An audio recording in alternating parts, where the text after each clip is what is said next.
बहुत समय पहले की बात है। एक घना और रहस्यमयी जंगल था।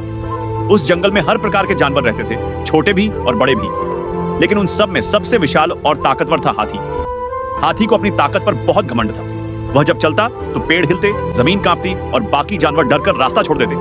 लेकिन ताकत के साथ साथ उसमें विनम्रता नहीं थी। वह छोटों को तुच्छ समझता और उन्हें परेशान करता। वह अक्सर चीख कर कहता, इस जंगल में अगर कोई राजा है तो वो मैं हूं। मेरी ताकत के सामने किसी की क्या औकात।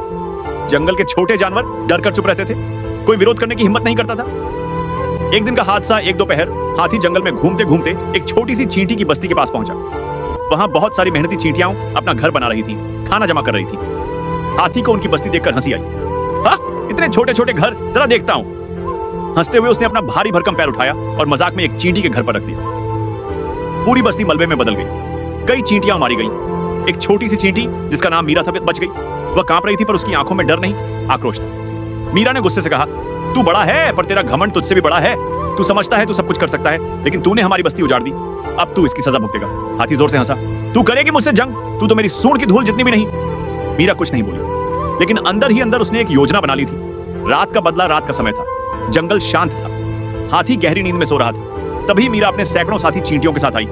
वे सब मिलकर हाथी के कान में घुस गई। कुछ ही पलों में हाथी को तेज जलन और दर्द महसूस होने लगा। वह चिल्लाया, झूमने लगा, दीवारों और पेड़ों से टकराने लगा, जमीन पर लौटने लगा। बचाओ, कोई मुझे बचाओ! उसकी आवाज से पूरा जंगल गूंज उठा। जंगल के जानवर जो पहले उसे डरते थे, अब उसे बेबस देखकर हैरान थे। इतना बड़ा ताकतवर जानवर, लेकिन एक छोटी चींटी की सेना से हार रहा था। घमंड का पतन थोड़ी देर में हाथी थक कर गिर पड़ा। दर्द और शर्म से उसकी आंखों में आंसू थे। मीरा बाहर आई और बोली, ताकत सिर्फ शरीर की नहीं होती, असली ताकत अक्ल, धैर्य और इरादों में होती है। तूने समझा कि छोटे कुछ नहीं कर सकते, लेकिन आज तुझे सच्चाई का एहसास हो गया। हाथी ने अपनी गलती स्वीकार की और मीरा से माफी मांगी। उसने वादा किया कि अब वो किसी छोटे को नहीं सताएगा और जंगल में सबके साथ बराबरी से पेश आएगा।